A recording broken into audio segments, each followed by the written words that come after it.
The transistor is like an electronic valve that can be used as an amplifier or a switch.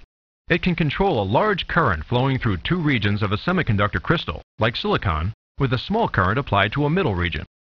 There are many kinds of transistors. Typical is the bipolar, which has three layers: an input layer, a control layer, and an output layer. The layers are either N-type material, which conducts negative charges, or P-type material, which conducts positive charges. The layers are arranged like a sandwich in an NPN or PNP configuration.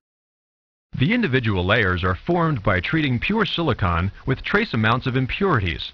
Adding boron will create N-type material, phosphorus P-type material. N-type material will have a surplus of electrons, whereas P-type material will have a lack. P-type material has a surplus of electron holes and is therefore positive. The silicon crystal is called a semiconductor because it will only conduct a small amount of current unless a change occurs at the junctions of the layers. In bipolar transistors, the input layer is called the emitter, the control layer the base, and the output layer the collector. When a current is applied to the emitter of an NPN transistor, electrons readily cross over to the P-type base, filling the electron holes.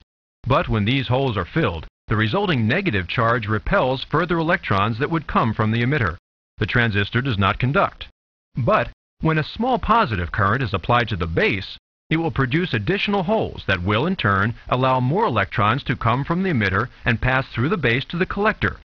Adding more or fewer holes into the base with positive current allows more or less current flow from emitter to collector, like a throttle controlling the speed of an engine.